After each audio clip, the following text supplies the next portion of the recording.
Good evening, Western Standard viewers, and welcome to this week's edition of Hannaford, a political show of the Western Standard. With me today, I have Yaroslav Baran returning to the show. Yaroslav Baran is a political consultant and the founder of the Pendulum Group in Ottawa. He keeps an eye on what's going and is here to explain it to Western Standard viewers today. Good to be back. Big developments, Yaroslav. What do you say? He's had the end of the deal with Mr. Singh. He's had a campaign, senior staff resign, campaign director. Kind of important, I guess, when you're looking at an election in a year. There's still the legacy of that awful by-election result in Toronto. And I get the impression that it wasn't that friendly at the cabinet retreat. So, how is the end of the confidence and supply agreement with Mr. Singh going to affect how Mr. Trudeau goes forward from here? Well, it is a significant development. First, I want to be clear not to overstate it. It does not mean there's going to be an election this fall. There will not be an election this fall. So anybody lighting their hair on fire thinking, oh my God, yeah, that changes everything. No, it doesn't change everything. It doesn't mean we should we should start working out our forearms to get ready to pound lawn signs. And in the short term, there's not going to be an early election, at least a very early election, but it does change the dynamic significantly. First of all, the government is now going to have to be careful and avoid unnecessary confidence votes. So the NDP Liberal agreement was basically the NDP pledging, we will keep you guys afloat until the statutory next election, October 2025. We will vote confidence. In exchange, you will give us the following things: dental care, the pharmacare, et cetera, et cetera. So we will sustain you. You implement part of our platform. That was a deal. That's now gone, which means confidence cannot be taken for granted. Now, make no mistake, the Liberals do not want an early election.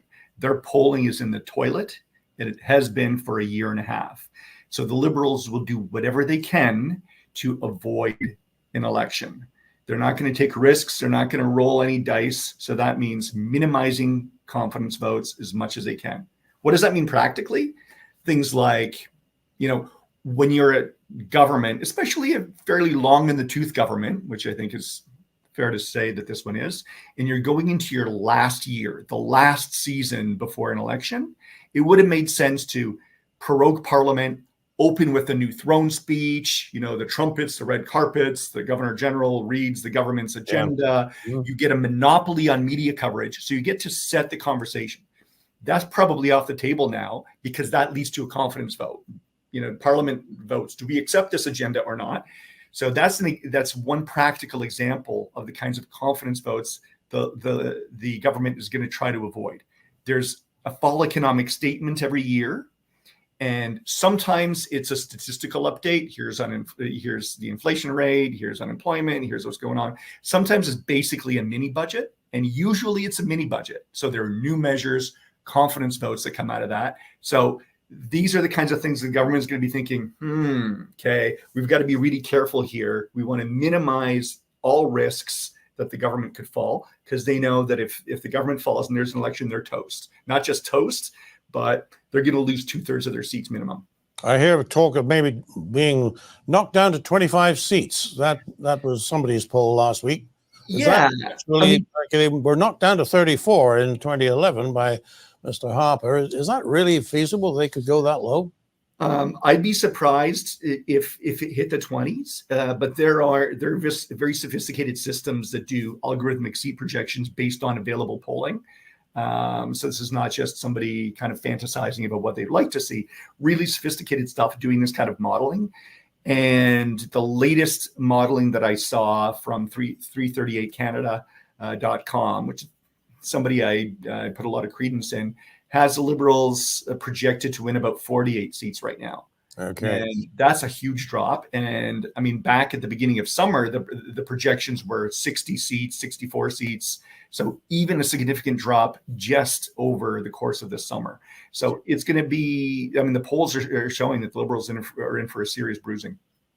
So what do you think has done that? It's oh boy, where to begin? You ask anybody, and they've got their own reason why they no longer have confidence in this government, why they don't like the prime minister anymore, and whatever. And I'm not going to say he's universally derided, but you can feel it in the air, even among liberal supporters, lifelong liberal voters. We're starting to hear more and more, gosh, I just can't vote for the guy anymore. I just can't vote for them. Or liberals themselves saying, the signs are all there. The writing is on the wall. The best thing we could do, the best thing they can do is get a new leader, because then they'll have a fighting chance. So these are normal conversations now. Or is his policies that is the problem here? In fairness, every government eventually wears out its welcome. It's a fact of life. You can't reign forever. And 9 years is a pretty healthy run. But the question then is, what does a party do about that? You either try to remake your image, you try to adjust to the mood of the country and toggle and reposition your policy, or the leader resigns and you elect a new leader to put a fresh face on things. But we're not really seeing any of those things. And that is why we've seen this sustained drop in popularity for the Liberal government, because they've been offering more of the same in response to a clear signal from the public that they're not buying it anymore. Is there actually still time for the Liberal Party to replace its leader? If there's a will, there's a way. Look at what just happened south of the border. There was a very quick consensus that, oh my goodness, Mr. Biden can't be at the helm of the ticket again, and they figured out a very quick way to do it. And there's way more at stake in American politics than there is in Canada. There's way more money involved. There's way more interest involved. There's way more global significance involved. So if they can do it, anybody can do it. It comes down to what the caucus thinks is the right thing to do, what the chief advisors, what the fundraisers, they need to make those decisions. And right now, there's a lot of grumbling, especially after that Toronto by-election, that the Liberal Party has no business losing ever, and they lost. So that started a lot of grumbling, but that grumbling has not taken the next step of the whole caucus saying, come on, like, you got to go.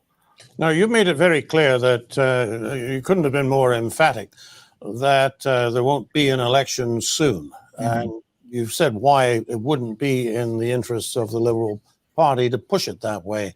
Mm-hmm. But then, I mean, they're not a majority in the House. If the other three parties ganged up on them, it could happen. So you're still very sure that it is not going to happen. So why isn't it? Why is that? I'd be really surprised. We want. Yeah, look, the Conservatives want an election. I'm a Conservative, you know that. The Conservatives want an election. They're high in the polls. They've got depending on the poll, between a 14-point and a 21-point lead over the Liberals. That's a really nice place to be. All the modeling, all the polling suggests a resounding majority for the Conservatives if they're an election to be held today. So obviously the Conservatives want one, and that's why they've been baiting Jagmeet Singh. That's why we saw public challenge from Mr. Poilievre to Mr. Singh to tear up his deal, and he took the bait. But what about the other parties? The NDP, they're a complex bag. Their fundraising is not strong. It's the weakest among all the sort of mainstream parties, all the national parties. It's consistently fairly weak. They finally clawed their way out of debt, but they're basically starting at zero. So any election essentially means borrowed money. So they want to push that off as much as they can to give them time to fundraise. Their polling is also volatile. They've spent most of the last year with the polling projections suggesting at best status quo. So you don't want to spend a whole bunch, like millions of dollars of borrowed money just to at best win as many seats as you currently have. Over the last couple of weeks, the polling suggests maybe they'd pick up at the seats. So they're going to be keeping an eye on that, but you don't want to roll the dice over one good poll. So the NDP are still cautious because it's still basically status quo for them if there's an election. Or worse, the Bloc Québécois is the most indifferent to an election. They can't form government. They never will form government. They only run candidates in one riding. So they are the most indifferent. They operate less on politics and political expediency and more on policy. What can we get out? Liberal government, whatever. Conservative government, whatever. What can we get out of you? That's how they operate. That's how they think.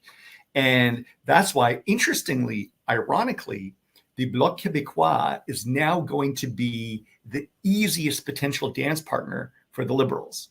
Because Liberals know election, take it or leave it, the Bloc Québécois won't care either way. So they are the most likely to support, for example, a federal budget that the Liberals put forward next spring. Actually, what you're saying is that the Separatist Party is the one that's going to keep the most unpopular government we've had in decades in office. Interestingly, that's the way it's shaping up. If the Liberals survive the next budget, it's probably going to be with the support of the Bloc Québécois, because they've larded up the budget with a whole bunch of stuff that the Separatist Party is asking for. So isn't that going to be an interesting dynamic? Mind you, for the Conservatives and the NDP, that's a godsend, because they can then go into the election next summer saying, okay, so these guys whom the country does not like anymore at all are being propped up by whom? The party that wants to tear up the country. Not a great way for the Liberals to start an election campaign. It certainly isn't. I'm sure the Conservatives have thought of that, but in case they didn't, we're going to send them your comments. We'll send them a recording. Look, can Justin Trudeau actually hang on? I know we kind of went near there. Do you think that there is the right people within the party who could pull him down?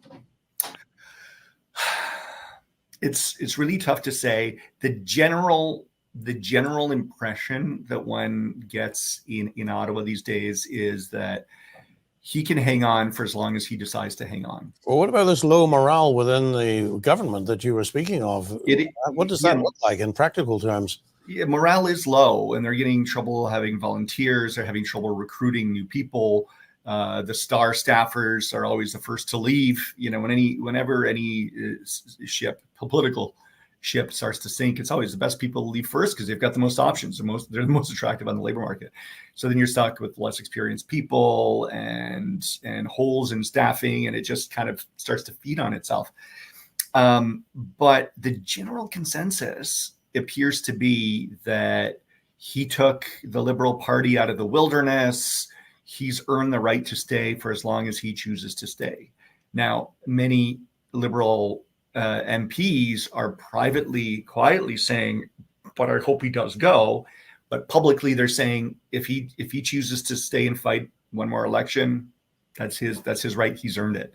Well, that is what they would say. But I mean, if you think of what you just said there, Yaroslav, he brought them out of the wilderness, and he's going to take them back into it. If you want to use the biblical analogy, it's like Moses bringing the Israelites out of the promised land. and then back into the desert. Yeah, kind of. Yeah. Well, that's a pretty damning thing. Yeah, but Nigel, also traditionally, the different levers of forcing a party leader out are largely gone in Canadian politics overall, but especially in the Liberal Party.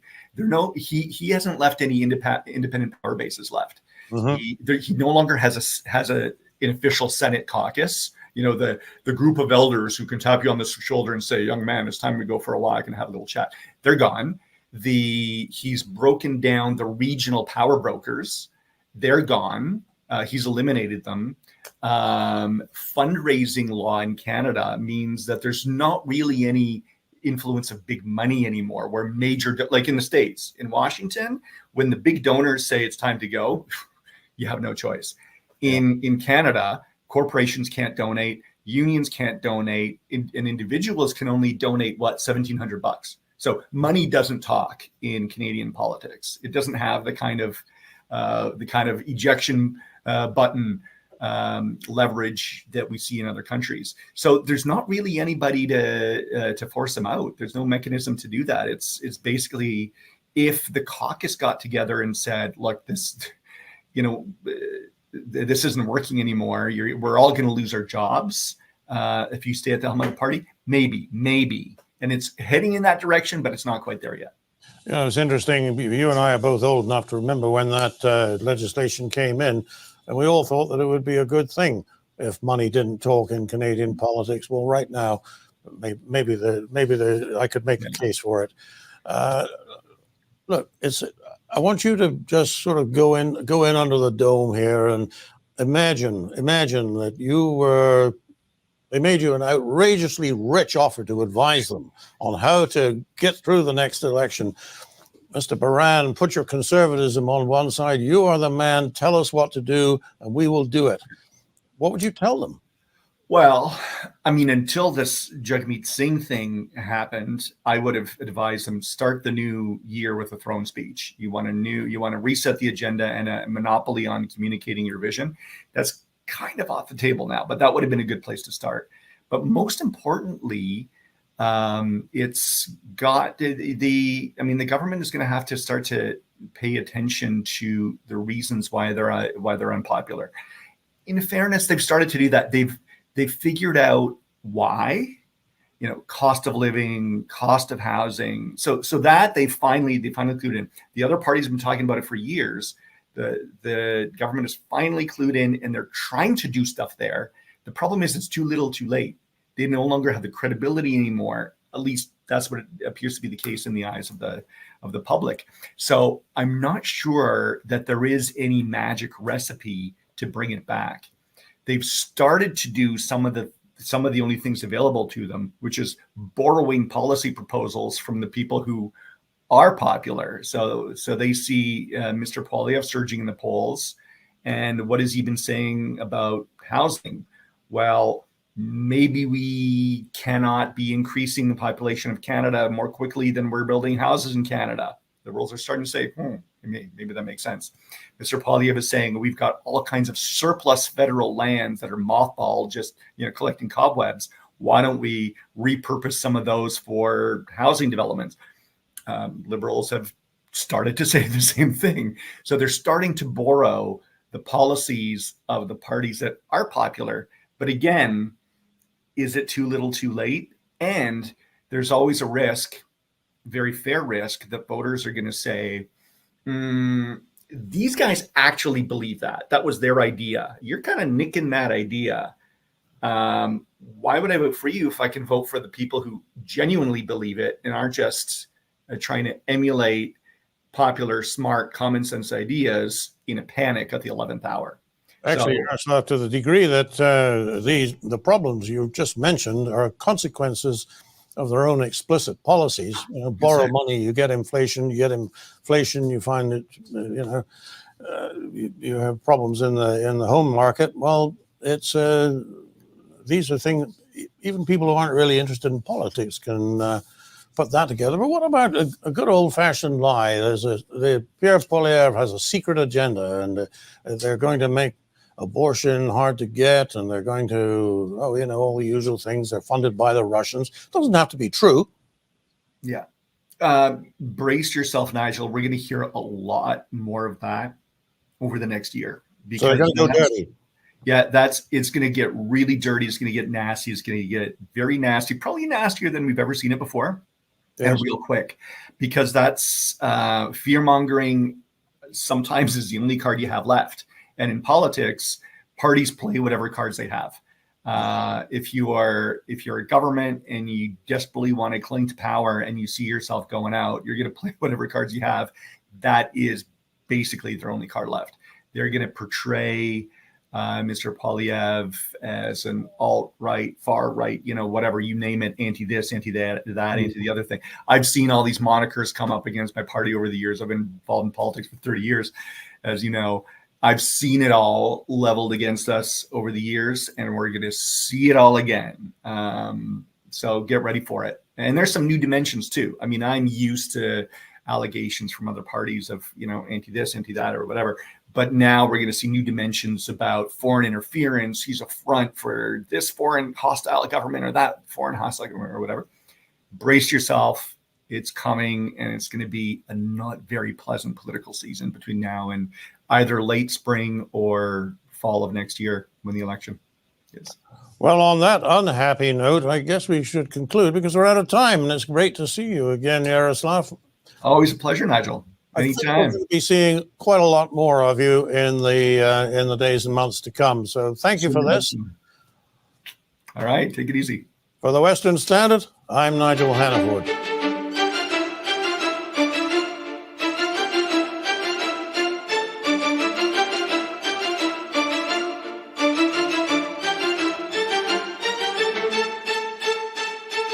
If the name Ted Byfield brings back fond memories, well, we got a party coming up for you guys.